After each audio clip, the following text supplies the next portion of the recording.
Super excited to be speaking with Troy Munson, CEO, founder, Dimmo today. Thanks, Troy, for joining me, man. Yeah, Seth, thanks for having me. Excited to be here. Cool. So you are the first founder we're interviewing who has a sales background. So we'll see how you've put those superpowers to use. It must all be easy, right, with a sales background. It's so easy. There's nothing that needs to be done. Just sell.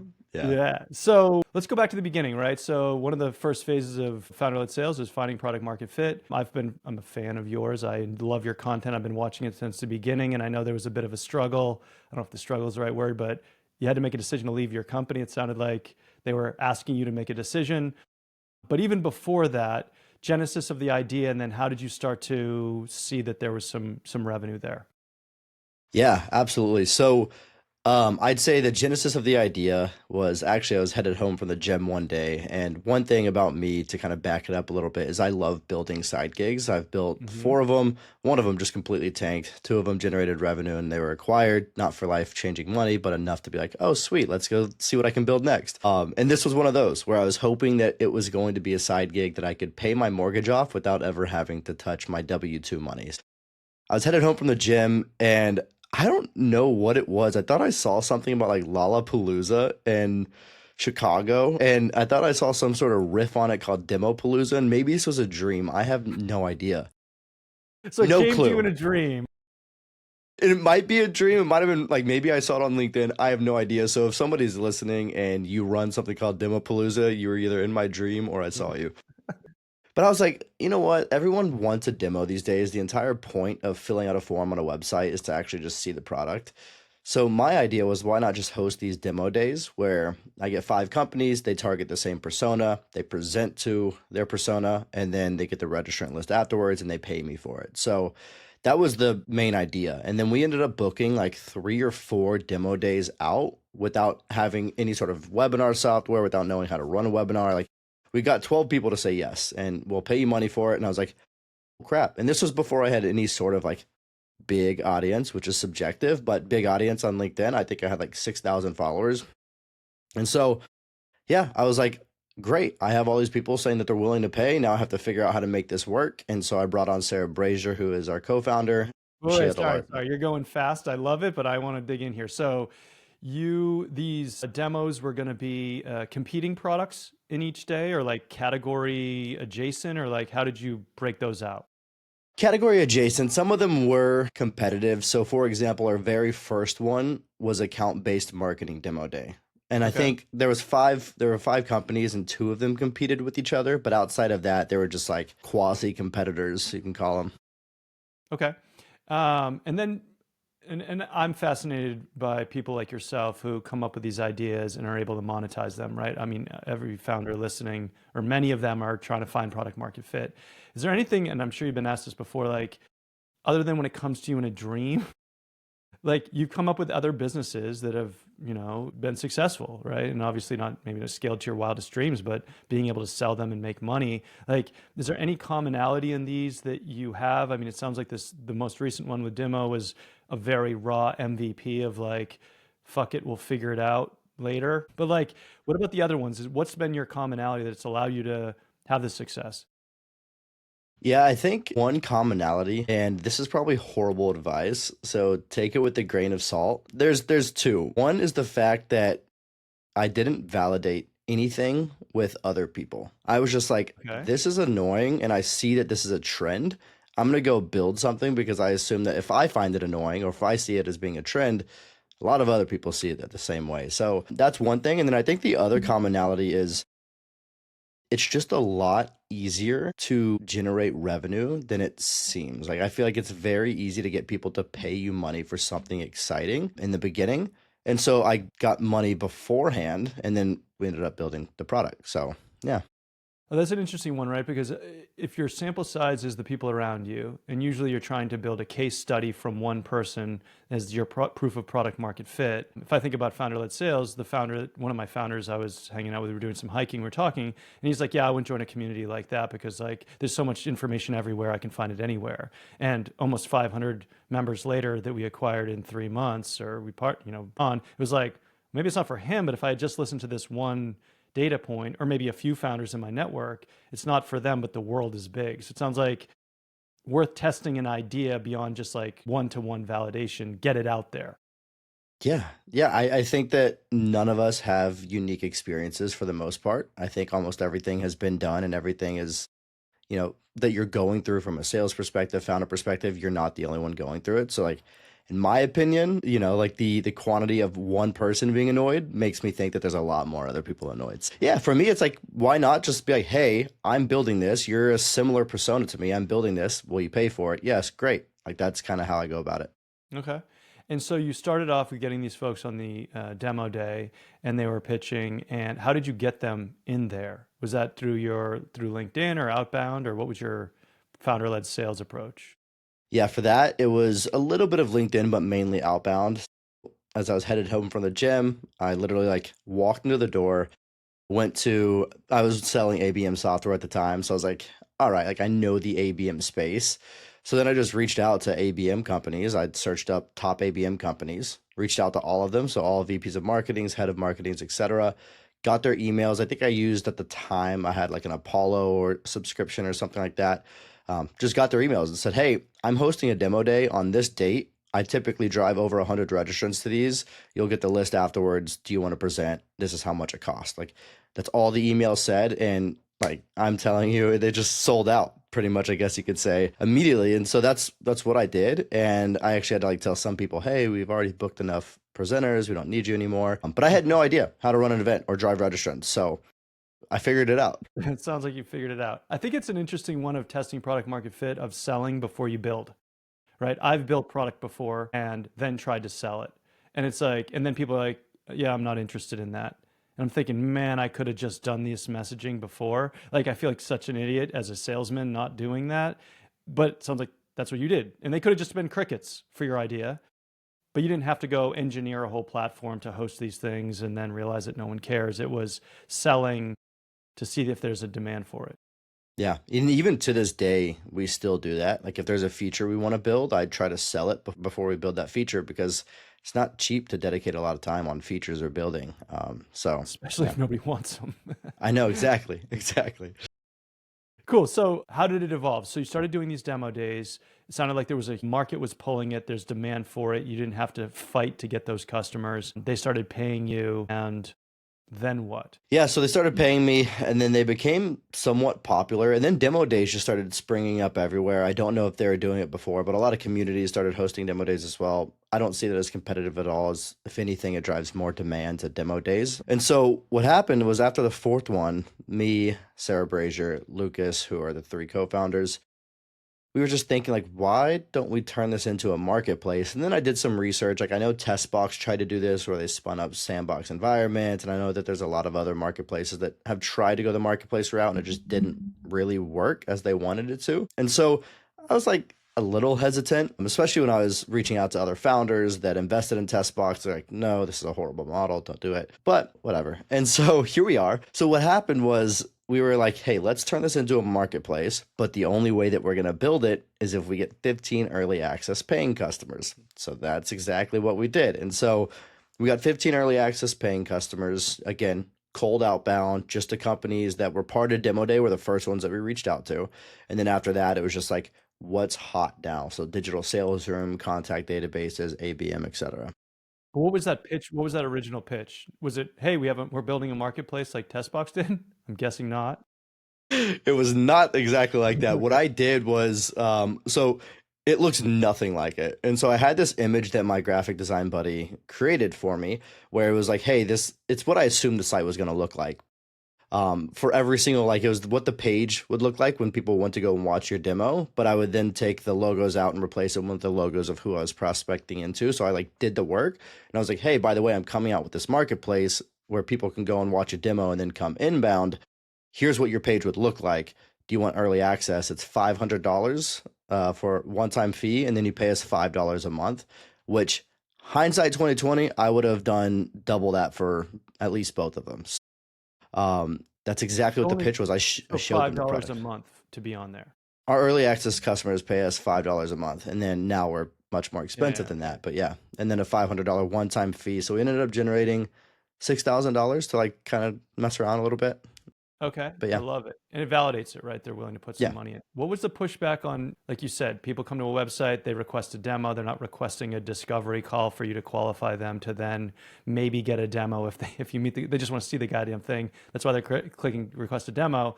But there's marketing wants to capture those leads and they get paid on those leads. And there's that whole industrial complex of demo requests.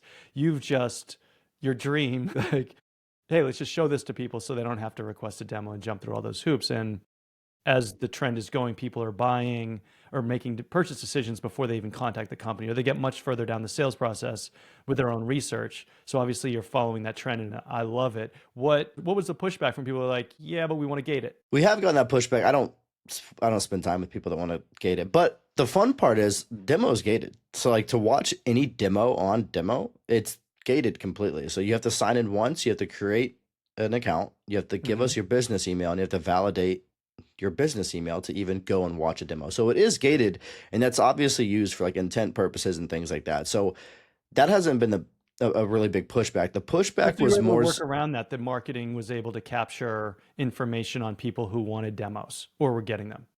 they just like G2 where it's more so like, hey, these companies are looking up ABM software. Okay. We're following like the same thing. Oh, there's the thumbs Yeah. up thing. Thumbs up. We're following the same thing. But what I will say, there's two pieces of pushback from one from marketing. I guess the other one was just company wide. The first one was we want people to come to our site. And I was like, well, you pay for G2, so like how much do you really want people to come to your site? And then the second thing was we don't want competitors to see our product. And so that's an issue that whatever, like if a competitor really wanted to see your product, they'll find a way. They're not going to just go to demo. So yeah, those are the That's two kind of that's pushbacks. a naive thing, right? It's common in the industry that people are asking a friend to get a demo. Yeah. Yeah, it's If that's your dumb. moat that your competitor can't watch a demo of your product, you got bigger problems. All right, so you're the only salesman, and you've remained the only salesman. Now, yes, you have a sales background, and I mentioned that when we started that's a superpower. What was your sales process, and how were you doing it yourself? I think because it was so exciting, the sales process was not too difficult. But I'll give you an exact example of how I'm selling today. Could you go back to the beginning? Is it the same? Let's go Yeah, yeah. same pitch. So in the Okay. beginning, so it was this weird thing. So we had 15 early access customers, and then we had 45 companies on the site when we launched May 15th, 2024. So this was great. And then Sarah Brazier and I and myself at this time, I finally had ended up generating a little bit of a buzz on LinkedIn. So together we had like 60 or 70,000 followers. And then we had all of our companies that were on the site shout us out on LinkedIn. I pretty much said like LinkedIn loves job updates. So I was like, hey, I'm now taking over CEO of Dimmo. We launched this. And it had some sort of mini viral effect to where thousands and thousands and thousands of people came to the site. We had like 500 companies request to be on the site on the first day. So there was like this weird thing that went on where I didn't have to do too much to get people to want to pay for intent data, because watching a demo is a little bit more intent than this person read your blog or whatever it is. And so in the beginning, we didn't have to do a ton, like to be completely honest. Even to this day, I don't reach out to companies to be on the site. I just leverage the data that we've already collected and say, hey, here's what your intent looks like. Do you want to buy? So you can actually uncover this data. And so that's kind of how it worked, but I can unpack anything that you'd like within that Yeah, so those process. people came inbound. Well, first you put this value proposition in front of people. They bid on it, and that was your MVP.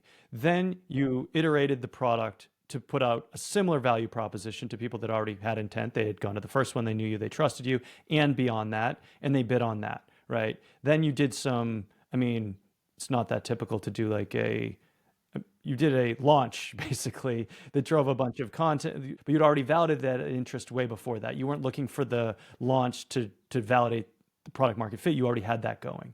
But then you had to screen those 500 leads, which is like a dream come true, except for when you're one dude trying to screen leads or a small team of 3.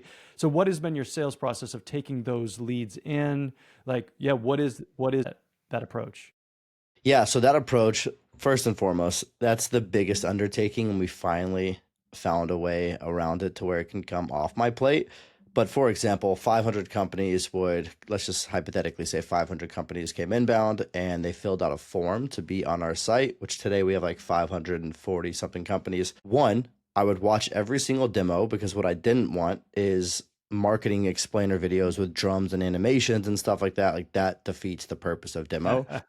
So I'd have to watch every single demo. And then I ended You've up seen a looking few up demos. to enough just to know that almost every single sales tech today sounds exactly the same. Yeah, I But bet you are an expert on demos now.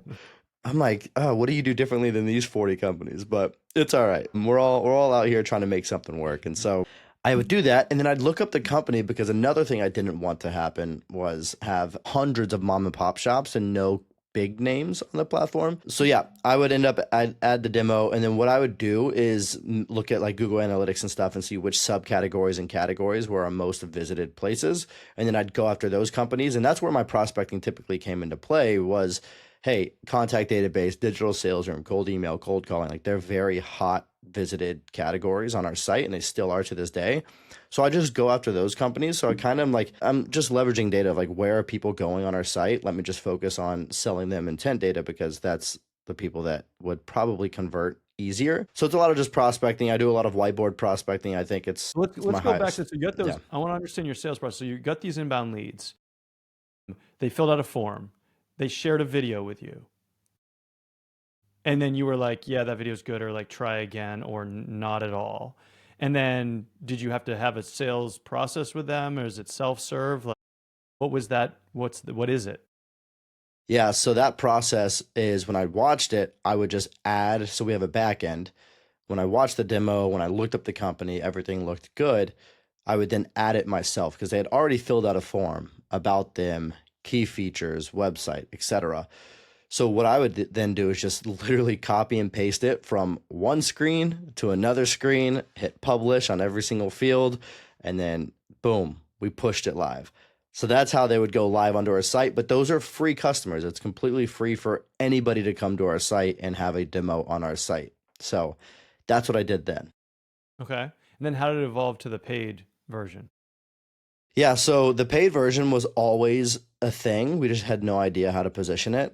Yeah. And so how it evolved was essentially what's the best way for us to capture intent? And the first and easiest thing was let's just collect their business email. We know it's going to lower the amount of conversions on our site by magnitudes, and it has. Like now we're actually talking about how do we remove the gate but get the same data. And so we knew, one, we had really accurate data. We know this person, we know their first name, last name, email, and we know the company that they work at. Like, and we know they're there because they had to verify their email address, and we don't allow any personal emails at all. So it has to have a business domain. So once we had enough of those visitors and enough signups, and we understood like where people are spending their time, that's how it became paid was, hey, you probably want to know which companies are looking at your product. Good news. I can give you that data. And so that's exactly how it turned into paid. And then we ended up doing, I think we started charging like 99 or 129 a month for that in the beginning. But now we're only taking annual contracts as we continue to scale the website. But that was the next step in the process. And then now is it hands-free from you, or what is the, like, how do you, and maybe going back to that, when you moved up to 199, is there a sales process there that you have to engage with them and get them to sign a contract? And like, what's the manual labor there? Yeah, so I'd say your typical sales process there is I'd reach out to them, I'd prospect them, and then for us, because the barrier to entry is somewhat low and there was glaring data in front of them with like these people, we know it's them because we validate it. It would essentially be like we'd have one call. I'd walk them through the company page, like the company backend, like what they would be looking at and how they'd monitor their page and things like that. And I would just walk them through that. And then it would say like, you have 37 leads. Do you want to unlock these leads? So that luckily, like when you have data, so it's kind of unfair. When you have data, it's really easy to sell because it's right in front of their face. And it's like, you don't want to miss out on this because in 7 days, this lead's not hot anymore. You know, like they're done. They forgot about you. So that was the next step of the process. It was typically a prospecting email or prospecting call, cold call, and then For that people would that were turn already on your platform. for people that are already on my platform. That's It's a still who warm we lead. Yeah. Okay. pretty warm. They know about us. I will say there's a lot of companies like, I wouldn't say ZoomInfo because they're on our site, but companies like ZoomInfo where they have a big brand name, they're big companies, we are actively prospecting into them now to get onto our site. So SalesLoft is a good example. Outreach is another good example. So that's like your standard prospecting play to a discovery call to a demo to a close. But we can't demo, so it's a little interesting. You could just go to our site, and that's a demo of demos. I love it. Is there some kind of FOMO that you're leveraging in selling where if someone's on your website looking for an outreach tool, but outreach isn't there, they're going to look at somebody else and go with them. And if you're not paying for the leads, but you are on our platform, somebody else is going to call those leads before you do and get them into a sales cycle? Such a big FOMO play. That's almost all Yeah. I do is like, hey, 6 other digital sales rooms are paying for us to understand who's in the market for a digital sales room. You're not. Absolutely. The FOMO play is there and we have to use that, right? Like it only makes sense. Is there any pushback on, yeah, there's 6 of them. Why would I be number 7? I mean, I've never gotten that pushback, but I would just pretty much say you don't need to be like, you would just know who's in market for a digital sales room. If you're not reaching out to them, 6 of them are. So, Has anyone asked for you like exclusivity, or is there a way to angle that? Not exclusivity, but like, obviously it'd be I mean, maybe we're getting too deep into your business model, but like, I'm sure someone was like, hey, I want to be the number 1 or the only one. yeah, no, it's more so like we've had people ask for things like, if I pay for it, will you be able to block the intent? Like if anybody's watching our demo or anything like that. And so we've definitely had a lot of weird questions. Or if I pay for you, can I be ranked number 1 on your website? So when you go to digital sales room or sales, I'm on the very top. And we want to be unbiased. So we do sell that's another thing that we sold before we built. We sell sponsored positions like Amazon, where you can be on the top. You just pay monthly for that position. That makes sense. And it says sponsored, but no pushback there. No, I mean, there has been like shady questions, but at the end of the day, I'm like, no, like this is an unbiased platform to evaluate tech. Like that's all it is. So still you selling. What is the sales process now? Yeah. So now it's a lot more, I wouldn't say the hype is gone, but I would say the flow of inbound is definitely not as much as it used to be. So now it is like, for the most part, it's LinkedIn social selling and it is cold emailing. And then I'll do cold calls for like very specific accounts, but I just don't have like a really good cold calling list or mobile list. So all that to say is I'm reaching out to them. We're jumping on a call. We're going through your standard sales process, your first call, your second call, third call, creating a business case, a use case. We are a little bit more expensive than what we were. So we're around like 10K a year now. And so it's a little bit more for people to shelf out. You can't just, like back then we would be charging $2,000 a year for like our first They should have gotten customers. started then though, huh? Right? I know. And now if you're listening and you're on the fence, like we're Guess putting a lot of investment into traffic right now. you too. I know. It's going up. So yeah, that's exactly how it goes. And so like there's many companies right now that we're going through your procurement stuff, which that is annoying as like a 1-person, it's a 3-person team, but really it's kind of like Sarah's out on mat leave. So it's really just like me kind of doing everything, go to market, customer success, account management, fun stuff like that. But man, like the procurement, the legal back and forth and red lines, and then you have to weigh your options. Like, do I spend money to have these red lines looked at or not? Like, is it really worth it? So yeah, that's kind of how it works Entrepreneurship. now. Are you planning to make a first sales hire? How are you thinking about that? What's your timeline on it? Because I mean, yeah. Yeah. I think I don't have that in mind and I don't have it on the roadmap at all. And I think the reason for that is our North Star is website traffic, similar to YouTube, similar to G2. Without website traffic, they would not be a business today. And so that's exactly what we're working on. And we're putting a lot of our time and investment and resources there, to the point where I want to just be able to take a screenshot of somebody's dashboard and be like, you have 3,000 leads. Do you want to pay? And like, I won't need Yeah. a sales rep. So that's kind of where I want to take the business. So And then we anchoring all, that side of the marketplace more firmly and growing it to make the other side easier to sell.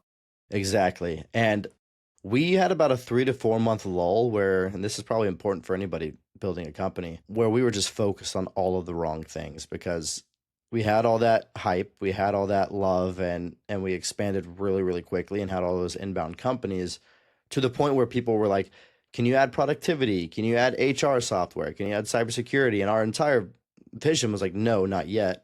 But when you have enough people ask, it starts to be like, all right, fine. Like there's some validation here where I should add HR stuff. So we did that. And then we tried to market to productivity people, marketing people, HR people, everybody in the world. And you cannot market to everybody in the world. So literally December, 4 months ago, December, we said, screw this. Like we're fucking up. Like we're not focused on the right stuff because we're trying to market to everyone. Let's go back to what we know, which is go to market tech, sales, rev ops, marketing. So now we only focus on bringing traffic to the site for sales, primarily just sales, but rev ops and marketing as well. And it's ever since we've done that, we've had record breaking months. So it's a sign of like, if you feel like it was like we would be working all day, every day, only to realize at the end of the day, nothing really got done. So if you're feeling that way, chances are you might need to narrow down your focus. It screwed us up for like 3 or 4 months. It was like, it was not fun. It was not Well, fun. you sound like your ICP became like your TAM. That's still your TAM. You can sell to everybody, but you went too fast from ICP to addressing the whole market, and then you neglected your ICP. Your ICP became everybody else's ICP, which is Yeah. Yeah. impossible. Any other Yeah. the things that you said? There's a handful of things that really were mistakes that you regret. You Was said there any any other other things thing? Yeah. were there any other things that stand out to you that other founders should avoid? Yeah. Don't hire too early. It sounds like you're staying restrained there, right? I think a lot of founders want to get out of sales. And again, you're unique in that you're content selling, and probably it brings joy to you selling something that you've built more than anything else. And I put words in your mouth, but as a salesman, Yeah. I can relate. Um, Yeah. a lot of founders try to get out of that, hire that first salespeople to get out of it, but then you take your pulse off of why people want to buy from you. Yeah, honestly, even outside of sales, but for sure, I think that too many founders. I'm actually consulting with this founder now, and he's super young, like has 2 customers. And he's like, I want to go hire somebody to sell this. And I'm like, dude, you don't even know how to sell it. How are you going to teach somebody else how to sell it? Like, you still are figuring out your own product. Just do founder led sales for as long as you can. A lot of people, some of the smartest people I know that are building the biggest companies right now that are out there and that like the hottest tech, like they all scaled founder led sales as technical people up to around 1 million in ARR. I think you can do it a little bit before, hire somebody out a little bit before that, but it's like you just learn so much about the process and what people actually want. And if you become obsessed with what your customers want and what they're saying, like you don't need to go teach something that you don't really know to a salesperson to go sell it. Plus, salespeople aren't cheap. They're going to take a lot of equity in the beginning if you hire them too early, and then they're like 200K OTE. Maybe you can find one for like 150, but nowadays The salespeople good aren't ones are cheap. gonna, especially the good ones, right? And if they are cheap, don't hire them because they're not very good, right? So you're gonna be Exactly. paying up for them. Exactly. And we hired a marketer. She was amazing. But another really big mistake is we thought we're not marketers. We thought we knew what we needed from a marketing perspective to just position us in a way where like this is the place to go to learn about new tech or just tech in general. And we hired too early. I don't think we did a good enough job understanding what our needs were until 4 or 5 months down the road of having this marketer. So that's another thing is like we hired too early, realized it, and again, she's amazing. It just needed something completely different. So Yeah, it's like it's tough because you want to scale, especially if you're venture backed and you're raising capital or you're trying, trying to meet your investors' expectations. And then the longer you hold on, the better decisions you're going to make because the more in line you're going to be. Like that's the paradigm, right? Especially if you're having success. It's like you could hire all these people and justify it. yep. Yeah. And even now we're dealing with that. Like I keep it's this internal argument. Like, do I go hire another engineer or contract another engineer to build things faster? I'm like, do we really need to build things faster? I don't know. There's always these internal struggles and battles that I'm dealing with, but at the end of the day, it's like we know the vision, we know the mission, and we just got to stick to our chops. I love it. I love it. Well, you've been super generous with your time. We're going to get you out of here on time. Maybe the last question I'd like to ask everybody, and yours will be a unique perspective as a salesman. What's the worst sales advice that you think founders are getting that's bullshit? Ooh, I think one. There's a lot. I think one is All like the right, you product. do. Top five. Yeah, yeah. No, I think one is like the product sells itself, and like slash if you build it, they will come. Like bullshit. That's just not the case whatsoever. It is way harder than that. And then I think the second thing is just like when people say, and I hear a lot of salespeople do this, they'll be on a call with a customer and they'll say something along the lines, especially if it's a competitive deal, something along the lines of, we will not lose on price. And I think that is a horrible practice. I think that if you're just a race to the bottom, then you're not selling value whatsoever. Like, they're not going to be a good customer if they're trying to beat you down for the best price. So anytime somebody tells somebody else, like, we won't lose on price, that just sounds like we're cheap. We're gonna be as cheap as we need to be to get your business.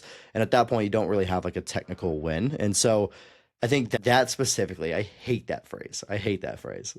I Yeah. do too. Well, Troy, you've been super gracious with your time, man. It's awesome to see you online. Hope you continue, and I'm sure you will continue your success. Thanks for joining us today. Thanks for sharing your story with founders. Yeah, Seth, thanks so much for having me. Awesome. Take care, man.